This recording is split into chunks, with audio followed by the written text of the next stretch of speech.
ಯೆರೂಸಲೇಮಿನಲ್ಲಿ ಒಂದು ಕೊಳವಿದೆ. ಆ ಕೊಳದ ಹೆಸರು ಏನಂದ್ರೆ ಬೆತ್ಸತ ಎಂಬುದಾಗಿ. ಹಲ್ಲೆಲೂಯಾ. ಬೆತ್ಸತ ಅಂದರೆ ಸ್ವಸ್ಥತೆಯನ್ನ ಹೊಂದುವಂತ ಒಂದು ಸ್ಥಳ. ಅಲ್ಲಿ ಆ ಕೊಳದ ಸುತ್ತಮುತ್ತಲು ಎಷ್ಟು ಮಂಟಪಗಳಿದ್ವತ್ತ? 5 ಮಂಟಪಗಳನ್ನ ಮಾಡಿದ್ರು. ಯಾಕೆ ಆ ಮಂಟಪಗಳನ್ನ ಮಾಡಿದ್ರತ್ತಂದ್ರೆ, ಹಲ್ಲೆಲೂಯಾ, ಅನೇಕ ರೋಗಿಗಳನ್ನ ಅಲ್ಲಿ ಏನ್ ಮಾಡ್ತಾ ಇದ್ರು? ಆ ಮಂಟಪದಲ್ಲಿ ಬಂದು ಅವರು ವಾಸ ಮಾಡ್ತಾ ಇದ್ರು. ಯಾಕೆ ಆ ಮಂಟಪಗಳಲ್ಲಿ ಅವರು ವಾಸ ಮಾಡ್ತಾ ಇದ್ರಂದ್ರೆ, ನೀರು ಉಕ್ಕುವ ಸಮಯದಲ್ಲಿ ಯಾರ್ಯಾರು ಹೋಗಿ ಆ ನೀರನ್ನು ಮುಟ್ಟುತ್ತಾರೋ ಅವರೆಲ್ಲರಿಗೂ ಏನಂದ್ರೆ ಸ್ವಸ್ಥತೆ ಉಂಟಾಗ್ತಿತ್ತು. ಹಲ್ಲೆಲೂಯಾ. ಅದಕ್ಕೆ ನೋಡ್ರಿ, ಆ ಒಂದು ಸ್ವಸ್ಥತೆ ಕೊಳ, ಬೆತ್ಸತ ಅಂದ್ರೆ ಅದು ಒಂದು ಸ್ವಸ್ಥತೆ ಕೊಳ.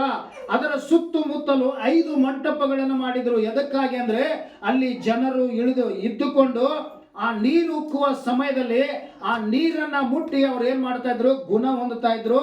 ಮತ್ತೆ ಅವರು ತಮ್ಮ ತಮ್ಮ ಸ್ಥಳಕ್ಕೆ ಏನ್ ಮಾಡ್ತಾ ಇದ್ರು? ಹೋಗ್ತಾ ಇದ್ರು. ಹಲ್ಲೆಲೂಯಾ. ಹೀಗೆ ನಡೆಯುತ್ತಾ ಬರ್ತಾ ಇತ್ತು. ವರ್ಷ ಹೀಗೆ ನಡೆಯುತ್ತಾ ಬರ್ತಾ ಇತ್ತು. ಜಾತ್ರೆ ನಡೀತಾ ಇತ್ತು, ಜನ ಬರ್ತಾ ಇದ್ರು, ನೀರು ಉಕ್ಕುತ್ತಾ ಇತ್ತು. ಅನೇಕರು ಅದನ್ನ ನೀರನ್ನ ಮುಟ್ಟಿ ಅದನ್ನ ಏನ್ ಮಾಡ್ತಾ ಇದ್ರು? ಸ್ವಸ್ಥತೆ ಹೊಂದುತ್ತಾ ಇದ್ರು, ಹೋಗ್ತಾ ಇದ್ರು. ಹಲ್ಲೆಲೂಯಾ. ಆದರೆ ಇಲ್ಲಿ ಒಬ್ಬ ಮನುಷ್ಯನಿದ್ದಾನೆ. ಆತನು ಏನಂತಂದ್ರೆ, ಆತನ ಕೈ ಕಾಲುಗಳಲ್ಲಿ ಏನಿಲ್ಲ, ಬಲವಿಲ್ಲ. ಆತನು ತಾನೇ ಸ್ವತಃ ಎದ್ದು ಹೋಗಿ ಆ ನೀರನ್ನ ಆತನಿಗೆ ಮುಟ್ಟಕ್ಕಾಗ್ತಾ ಇಲ್ಲ. ಇವತ್ತಲ್ಲ ನಾಳೆ ನಾನು ಸ್ವಸ್ಥತೆ ಆಗ್ತೇನೆ ಎಂಬುದಾಗಿ ನಿರೀಕ್ಷೆಯಲ್ಲಿ, ನಂಬಿಕೆಯಲ್ಲಿ. ಹಲ್ಲೆಲೂಯಾ. ನೋಡ್ರಿ, ಆತನು ಅದೇ ಒಂದು ಬೆತ್ಸತ ಹತ್ತಿರ ಒಂದು ಮಂಟಪದಲ್ಲಿ ಎಷ್ಟು ವರ್ಷದಿಂದ ಜೀವಿಸ್ತಾ ಇದ್ದಾನಂದ್ರೆ 38 ವರ್ಷಗಳಿಂದ ಜೀವಿಸ್ತಾ ಇದ್ದಾನೆ. ಆತನಿಗೆ ಇನ್ನೂ ಬಿಡುಗಡೆ ಭಾಗ್ಯ ಬರಲೇ ಇಲ್ಲ. ಎಷ್ಟು ವರ್ಷ? ಅರ್ಧ ಲೈಫ್ ಹೋಗಿಬಿಟ್ಟಿತಾವನು. ಹಲ್ಲೆಲೂಯಾ.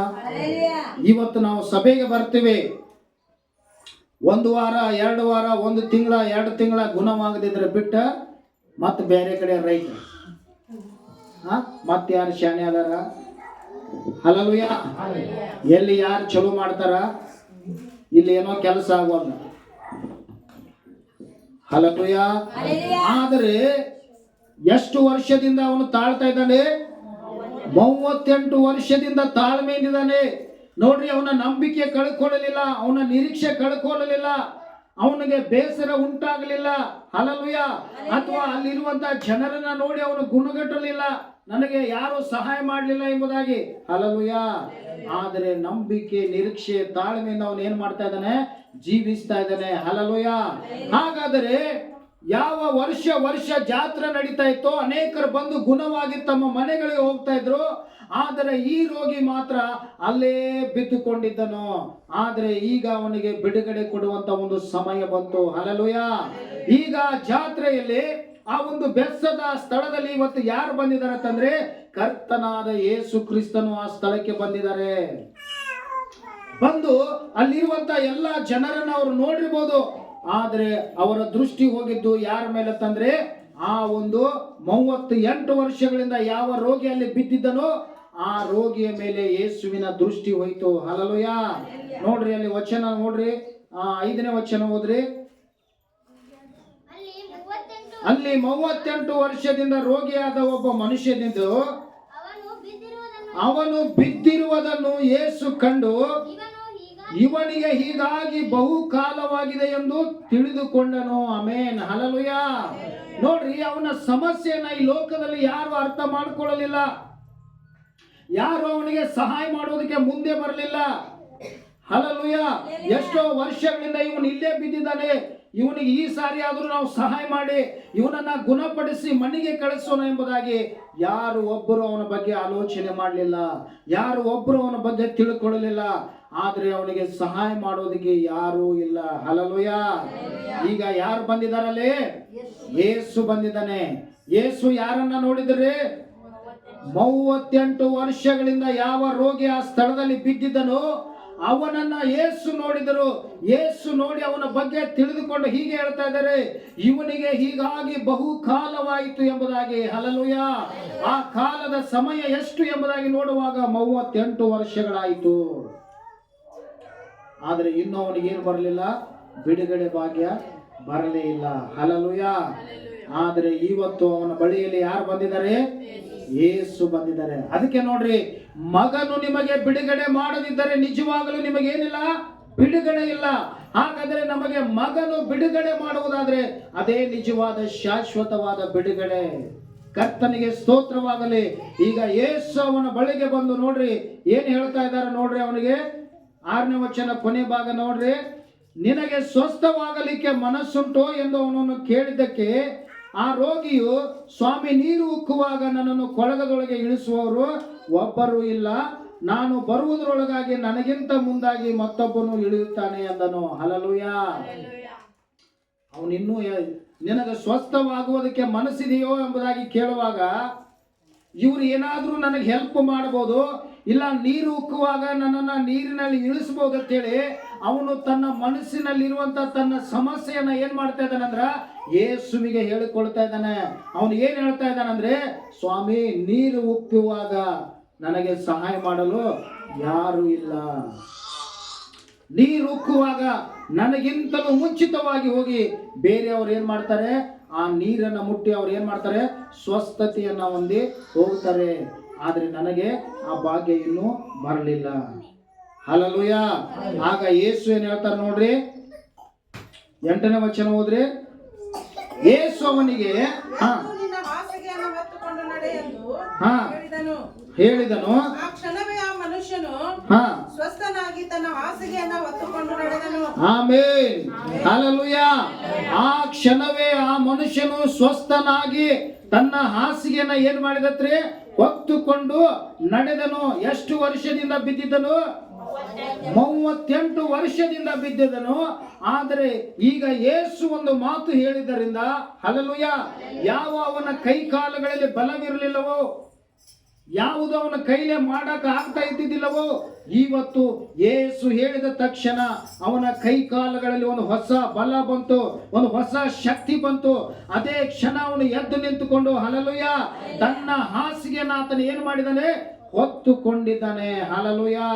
ಹಾಗಾದ್ರೆ ಪ್ರೀತಿಯುಳ್ಳ ದೇವರ ಮಕ್ಕಳೇ, ಈ ಲೋಕದಲ್ಲಿ ಸೈತಾನನು ನಮ್ಮನ್ನ ಬಲಹೀನ ಮಾಡಿರ್ಬೋದು, ಮನುಷ್ಯರು ನಮ್ಮನ್ನ ಬಲಹೀನ ಮಾಡಿರ್ಬೋದು, ರೋಗಗಳು ನಮ್ಮನ್ನ ಬಲಹೀನ ಮಾಡಿರ್ಬೋದು, ಚಿಂತೆಗಳು ನಮ್ಮನ್ನ ಬಲಹೀನ ಮಾಡಿರ್ಬೋದು. ಹಲ್ಲೆಲೂಯಾ. ಇವತ್ತು ಯಾವ ಕೆಲಸವು ನಮಗೆ ಮಾಡಕ್ ಆಗ್ತಾ ಇಲ್ಲವೋ, ಯಾವ ಬಲಹೀನತೆಯಲ್ಲಿ ನಾವು ಇದೆಯವೋ, ಹಲ್ಲೆಲೂಯಾ, ನಮ್ಮ ಬಲಹೀನತೆಯನ್ನ ನೀಗಿಸಿ ತನ್ನ ಪರಲೋಕದ ಬಲದಿಂದ ಕರ್ತನಾದ ಯೇಸು ನಮ್ಮನ್ನ ಏನ್ ಮಾಡ್ತಾನೆ ಅಂದ್ರೆ ತುಂಬಿಸುವವನಾಗಿದ್ದಾನೆ. ಹಲ್ಲೆಲೂಯಾ. ತನ್ನ ಬಲದಿಂದ ದೇವರು ನಮ್ಮನ್ನು ಏನ್ ಮಾಡ್ತಾನೆ, ತುಂಬಿಸುವವನಾಗಿದ್ದಾನೆ. ನೋಡ್ರಿ, ಅದೇ ಕ್ಷಣ ಯಾವಾಗ ಯೇಸುವಿನ ಬಾಯಿಂದ ಮಾತು ಹೊರಟಿತು, ಅದೇ ಕ್ಷಣ ಅವನಿಗೆ ಏನಾಯ್ತತ್ರಿ, ಬಲ ಬಂತತ್ತ. ಹಲ್ಲೆಲೂಯಾ. ಎಷ್ಟು ಜನರಿಗೆ ಇವತ್ತು ಬಲ ಬೇಕಾಗಿತ್ರಿ? ನನಗೆ ಈ ಕೆಲಸ ಮಾಡಕ್ ಆಗ್ತಾ ಇಲ್ರಿ, ಹಲ್ಲೆಲೂಯಾ, ನಾನು ಬಲಹೀನನಾಗಿದ್ದೇನ್ರಿ, ನನಗೆ ಎದ್ದುಕೊಂಡು ಈ ಕೆಲಸವನ್ನು ಮಾಡಕ್ ಆಗ್ತಾ ಇಲ್ಲ, ಹಲ್ಲೆಲೂಯಾ ಅಂತ ಒಂದು ಬಲಹೀನತೆಯಲ್ಲಿ ನೀವು ಜೀವಿಸ್ತಾ ಇರುವುದಾದ್ರೆ, ಎಷ್ಟು ದಿನಗಳಿಂದ ಆ ಬಲಹೀನತೆಯಲ್ಲಿ ನೀವು ಜೀವಿಸ್ತಾ ಇದ್ದೀರೋ, ಎಷ್ಟು ದಿನಗಳಿಂದ ಅದನ್ನು ನೀವು ಸಹಿಸಿಕೊಳ್ತಾ ಇದ್ದೀರೋ, ಹಲ್ಲೆಲೂಯಾ. ಆದ್ರೆ ಇವತ್ತು ಕರ್ತನಾದ ಯೇಸು ಆ ಬಲಹೀನತೆಯಿಂದ ನಮಗೇನು ಮಾಡ್ತಾರೆ ಅಂದ್ರೆ ಬಿಡುಗಡೆ ಕೊಡುವಂತವರಾಗಿದ್ದಾರೆ. ಹಲ್ಲೆಲೂಯಾ. ಹಾಗಾದ್ರೆ ನಾವು ಆತನನ್ನ ಏನು ಮಾಡಬೇಕು, ನಂಬಬೇಕು. ಯೇಸು ನನ್ನ ಬಲಹೀನತೆಯಿಂದ ನನ್ನನ್ನು ಬಿಡಿಸ್ತಾನೆ. ಹಲ್ಲೆಲೂಯಾ. ನನಗೆ ಯಾವುದು ಮಾಡಕ್ಕಾಗ್ತಾ ಇಲ್ಲವೋ ಅದನ್ನ ಇವತ್ತು ನಾನು ಯೇಸುವಿನ ನಾಮದಲ್ಲಿ ನಾನು ಮಾಡುತ್ತೇನೆ ಅನ್ನುವಂತ ನಂಬಿಕೆ ಸಾಮರ್ಥ್ಯದಿಂದ ನಾವು ಕಾಯ್ದುಕೊಂಡಿರುವುದಾದ್ರೆ, ಹಲ್ಲೆಲೂಯಾ, ನೋಡ್ರಿ, ಅವತ್ತು ಯೇಸು ಕ್ರಿಸ್ತನು ಪರಲೋಕ ರಾಜ್ಯಕ್ಕೆ ಆತನು ಏರಿ ಹೋದಾಗ ಶಿಷ್ಯರೆಲ್ಲರೂ ಆತನಿಗೋಸ್ಕರವಾಗಿ, ಆತನು ಕೊಡುವಂತ ಬಲಕ್ಕೋಸ್ಕರವಾಗಿ ಅವ್ರು ಏನ್ ಮಾಡ್ತಾ ಇದ್ರತ್ರಿ, ಕಾದುಕೊಂಡಿದ್ರತ್ತ. ಹಲ್ಲೆಲೂಯಾ. ಆ ಬಲ, ದೇವರು ಕಳಿಸುವಂತ ಬಲಕ್ಕೋಸ್ಕರವಾಗಿ ಅವ್ರು ಏನ್ ಮಾಡಿದ್ರು, ಕಾದುಕೊಂಡಿದ್ರು. ಯಾಕೆಂದ್ರೆ ಯೇಸು ಕ್ರಿಸ್ತನು ಹೋಗುವಾಗ ಅವ್ರಿಗೊಂದು ಮಾತನ್ನು ಹೇಳಿದ್ರು. ಏನ್ ಹೇಳಿದ್ರು ಅಂದ್ರೆ, ನೋಡು, ನಾನು ಹೋಗುತ್ತೇನೆ, ನಾನು ಹೋಗಿ ಬೇರೊಬ್ಬ ಸಹಾಯಕನ ನಿಮಗೆ ಏನ್ ಮಾಡ್ತೇನೆ, ಕಳುಹಿಸಿ ಕೊಡುತ್ತೇನೆ. ಹಲ್ಲೆಲೂಯಾ. ಆ ಸಹಾಯಕನು ಯಾರಂದ್ರೆ ಪರಿಶುದ್ಧಾತ್ಮನು. ಆ ಪರಿಶುದ್ಧಾತ್ಮನು ಬಂದು ನಿಮ್ಮನ್ನು ಏನ್ ಮಾಡ್ತಾನೆ, ಬಲದಿಂದ ತುಂಬಿಸುತ್ತಾನೆ. ನೀವು ಎಲ್ಲ ಕಡೆಗೆ ನನ್ನ ಸಾಕ್ಷಿಯಾಗಿ ಜೀವಿಸುವಂತೆ ಆತನು ಮಾಡುತ್ತಾನೆ ಎಂಬುದಾಗಿ. ಹಲ್ಲೆಲೂಯ. ಹಾಗಾದ್ರೆ ಪ್ರೀತಿಯುಳ್ಳ ದೇವ್ರ ಮಕ್ಕಳೇ, ನೋಡ್ರಿ, ಎಲಿಯನು ರೊಟ್ಟಿ ತಿಂದು ಬಲವನ್ನ ಹೊಂದಿಕೊಂಡ, ಆದ್ರೆ 40 ದಿನಗಳ ಮಾತ್ರ ಆತನ ಏನು ಮಾಡಿದ? ಓಡಿದ. ಹಲ್ಲೆಲೂಯ. ಹಾಗಾದ್ರೆ ಇವತ್ತು ಈ ಪರಿಶುದ್ಧಾತ್ಮನ ಬಲವನ್ನ ನಾವು ಹೊಂದುವುದಾದ್ರೆ, ದೇವರು ಕೊಡುವಂತ ಬಲವನ್ನ ನಾವು ಹೊಂದುವುದಾದ್ರೆ, ಈ ಲೋಕದ ಯಾತ್ರೆಯಲ್ಲಿ ಪ್ರತಿ ಒಂದೊಂದು ದಿನ ನಾವು ಓಡುವಾಗ ಏನಾಗುವುದಿಲ್ಲ? ಓಡಿ ನಾವು ದಣಿಯುವುದಿಲ್ಲ, ನಡೆದು ನಾವು ಬಳಲುವುದಿಲ್ಲ. ಅಂತ ಬಲವನ್ನ ದೇವರು ನಮಗೆ ಏನ್ ಮಾಡ್ತಾನಂತ? ಕೊಡುತ್ತಾನೆ. ಹಲ್ಲೆಲೂಯ. ಹಾಗಾದ್ರೆ ನೋಡ್ರಿ, ದೇವರು ನಮಗೆ ಬಲವನ್ನ ಕೊಡುವಂತವನಾಗಿದ್ದಾನೆ. ನಾವು ಯಾವುದೇ ಕಾರಣಕ್ಕೂ ಬಲಹೀನರಾಗಿರಬಾರ್ದು. ಯೆಶಾಯ 40ನೇ ಅಧ್ಯಾಯ 29ನೇ ವಚನ.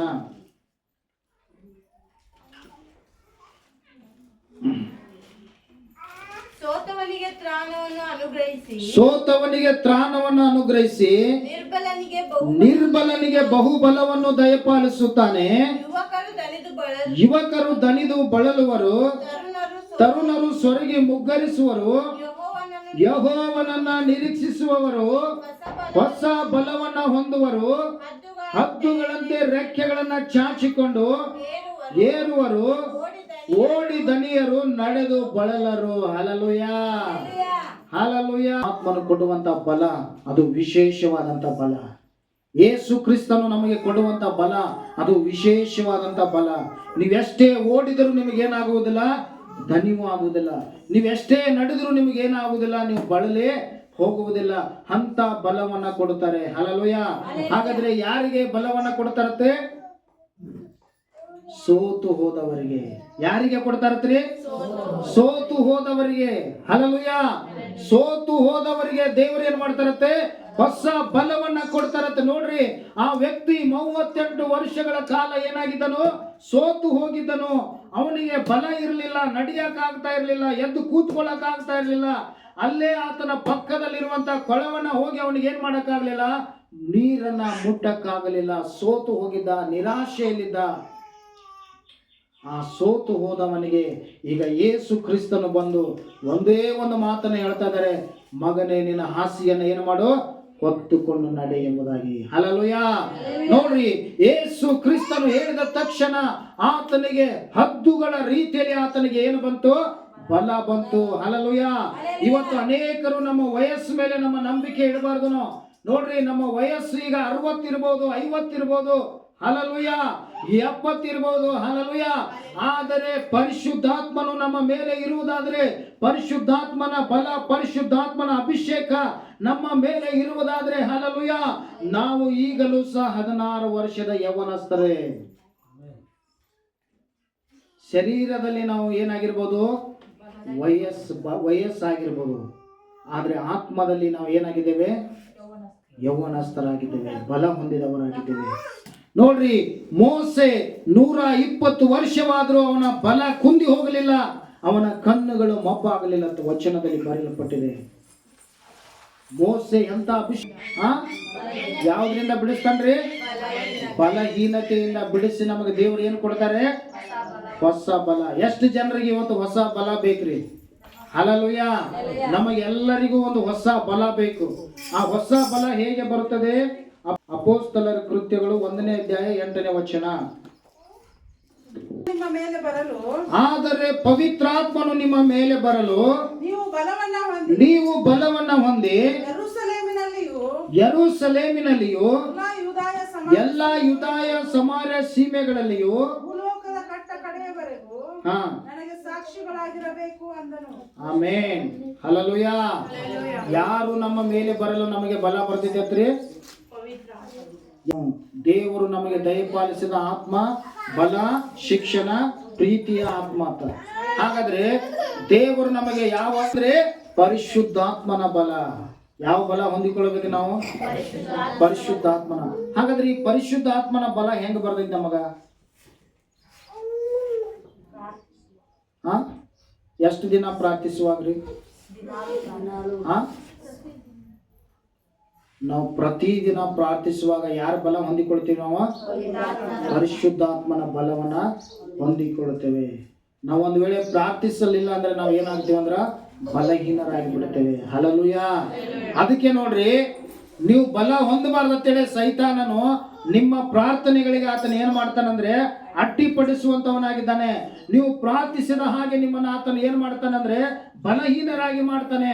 ಪ್ರಾರ್ಥನೆಯಲ್ಲಿ ಮೊದಲನೇ 10 ನಿಮಿಷ ನಮಗೆ ಹೋರಾಟವಿರುತ್ತದೆ. ನೀವು ಪ್ರಾರ್ಥನೆ ಮಾಡಕ್ ಕೂತ ತಕ್ಷಣ ನೀವು ಆಸಕ್ತಿಯಿಂದ ಪ್ರಾರ್ಥನೆ ಮಾಡಕ್ ಆಗಂಗಿಲ್ಲ. 10 ನಿಮಿಷ ಏನಿರ್ತೈತಿ? ಹೋರಾಟ ಇರ್ತೈತಿ. ಹಲ್ಲೆಲೂಯ. ಆ ಪ್ರಾರ್ಥನೆಯಿಂದ ಹೇಗಾದ್ರೂ ಮಾಡಿ ನಿಮ್ಮನ್ನು ಬಿಡಿಸ್ಬೇಕಂತೇಳಿ ಸೈತಾನ ಏನ್ ಮಾಡ್ತಾನ? ಹೋರಾಟ ಮಾಡ್ತಾ ಇರ್ತಾನೆ. ಹಲ್ಲೆಲೂಯ.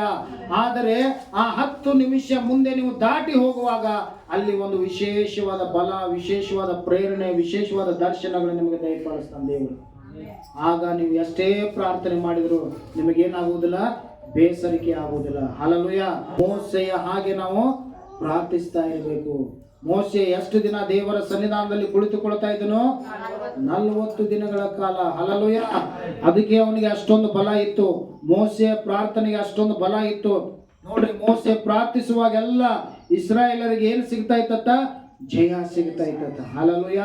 ಹಾಗಾದ್ರೆ ನಾವು ಬಲಹೀನತೆಯನ್ನ ಬಿಟ್ಟು ನಾವು ದೇವರ ಬಲದಿಂದ, ಪರಿಶುದ್ಧಾತ್ಮನ ಬಲದಿಂದ ನಾವು ಪ್ರಾರ್ಥಿಸುವುದಾದ್ರೆ, ಪರಿಶುದ್ಧಾತ್ಮನ ಬಲವನ್ನು ನಾವು ಹೊಂದಿಕೊಳ್ಳುವುದಾದ್ರೆ, ನಾವು ಓಡಿ ದಣೆಯದಂತೆ ನಡೆದು ಬಳಲದಂತ ಹೊಸ ಬಲವನ್ನ ದೇವರು ನಮಗೆ ದಯಪಾಲಿಸುವಂತವನಾಗಿದ್ದಾನೆ. ದೇವರು ಈ ವಾಕ್ಯವನ್ನು ಆಶೀರ್ವಾದ ಮಾಡಲಿ, ಆಶೀರ್ವಾದ ಮಾಡಲಿ. ಈಗ ನಾವೆಲ್ಲರ ಕಣ್ಣುಗಳನ್ನು ಮುಚ್ಚಿ 1 ನಿಮಿಷ ನಾವು ಪ್ರಾರ್ಥನೆ ಮಾಡಿಕೊಳ್ಳೋಣ. ಸ್ತೋತ್ರ ಸ್ತೋತ್ರ ಸ್ತೋತ್ರನ ದಿನದೊಳಗೆ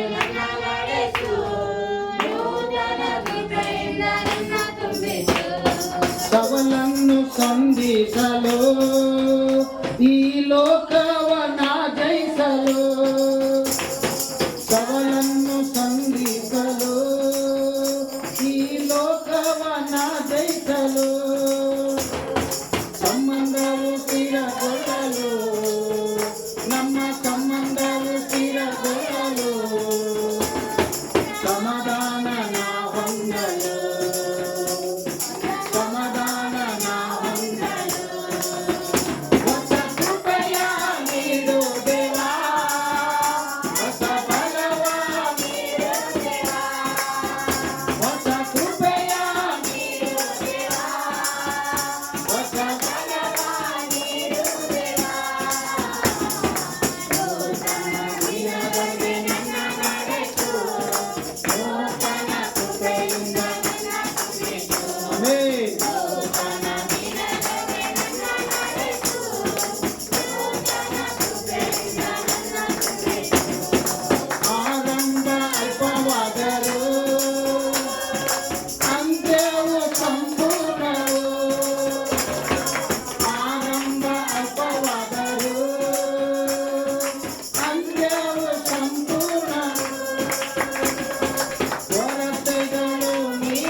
hallelujah, hallelujah. Thank you Lord. ಅಪ್ಪ, ನೂತನ ಕೃಪೆಯಿಂದ, ನೂತನ ಬಲದಿಂದ, ನೂತನ ಶಕ್ತಿಯಿಂದ ನಮ್ಮನ್ನು ತುಂಬಿಸಪ್ಪ. ನಿನಗೆ ಸ್ತೋತ್ರವಾಗಲಿ ರಾಕ್ಷ. Hallelujah, hallelujah. ಇವತ್ತು ಒಂದು ವೇಳೆ ಯಾರಾದರೂ ಇದ್ರ ಒಳಗಡೆ ಬಲಹೀನತೆಯಿಂದ ಜೀವಿಸ್ತಾ ಇರುವುದಾದರೆ, ಕೈ ಕಾಲುಗಳಲ್ಲಿ ಶಕ್ತಿಯನ್ನ ಕಳೆದುಕೊಂಡಿರುವುದಾದರೆ, ಯೇಸುವಿನ ಕೈಲಿ ಇದನ್ನು ಮಾಡಕ್ಕಾಗುತ್ತಾ ಇಲ್ಲ ಎಂಬುದಾಗಿ ಯಾರಾದರೂ ಇದ್ರ ಒಳಗಡೆ ಇದ್ದರೆ, ಯೇಸುವಿನ ನಾಮದಲ್ಲಿ ಅವತ್ತು 38 ವರ್ಷೀಯ ರೋಗಿಯ ಮೇಲೆ ಇಳಿದು ಬಂದಂತ ಬಲವು ಕರ್ತನೆ ಈ ಮಕ್ಕಳ ಮೇಲೆ ಇಳಿದು ಬರಲಿ ರಾಜ. ಇವರೆಲ್ಲ ಬಲಹೀನತೆಗಳು ನೀಗಿ ಹೋಗಲಿ ಕರ್ತನೆ. ಇವರ ಮಾಡುವುದಕ್ಕೆ ಅಡ್ಡಿಪಡಿಸುವಂತ ಎಲ್ಲ ದುಷ್ಟನ ಕ್ರಿಯೆಗಳು, ಬಲಹೀನತೆಗಳು ನೀಗಿ ಹೋಗಲಿ. ಎಲ್ಲ ಪಾಪದ ಕಟ್ಟುಗಳು ಬಿಚ್ಚಲ್ಪಡಲಿ. ಪಾಪದ ದಾಸತ್ವದಿಂದ ಬಿಡುಗಡೆ ಉಂಟಾಗಲಿ ಕರ್ತನೆ. ನಿನ್ನ ಜನರು ಆಶೀರ್ವದಿಸಲ್ಪಡಲಿ ಅಪ್ಪ, ನಿನ್ನ ಕೃಪೆಯಿಂದ ತುಂಬಿಸಲ್ಪಡಲಿ ಕರ್ತನೆ. ನಿನಗೆ ಸ್ತೋತ್ರ. ಹಾಲೆಲೂಯಾ. Thank you Lord. ಕರ್ತನೇ, ನೀವು ತನ್ನ ಆಶೀರ್ವಾದ ಮಾಡಿ ನಿಮ್ಮ ಕೃಪೆಯಿಂದ ತುಂಬಿಸ್ರಿ, ನಿಮ್ಮ ಶಕ್ತಿಯಿಂದ ತುಂಬಿಸ್ರಿ ಅಪ್ಪ. ನಮಗೆ ಸ್ತೋತ್ರವಾಗಲಿ ರಾಜ್ಯ. Hallelujah. Praise Lord, praise Lord. Hallelujah. ಅಪ್ಪ, ಈ ವಾಕ್ಯ ಕೊಟ್ಟದಕ್ಕಾಗಿ ಸ್ತೋತ್ರ. ಹೊಸ ಫಲವನ್ನು ಹೊಂದಿ ನಾವೆಲ್ಲ ಸ್ಥಳಗಳಲ್ಲಿ ನಿನ್ನ ಸಾಕ್ಷಿಯಾಗಿ ಜೀವಿಸುವಂತೆ ಸಹಾಯ ಮಾಡು. ನಮ್ಮನ್ನು ಬಲಹೀನಪಡಿಸುವಂತ ಎಲ್ಲ ದುಷ್ಟನ ಕ್ರಿಯೆಗಳು ಲಯವಾಗಿ ಹೋಗಲಿ ಕರ್ತನೆ. ನಿನ್ನ ಕೃಪೆ ನಮ್ಮೆಲ್ಲರಿಗೆ ದಯಪಾಲಿಸ್ರಿ, ಆಶೀರ್ವದಿಸಿ ನಡೆಸಿರಿ. ಯೇಸುವಿನ ನಾಮದಲ್ಲಿ ಬೇಡುತ್ತೇವೆ ತಂದೆ.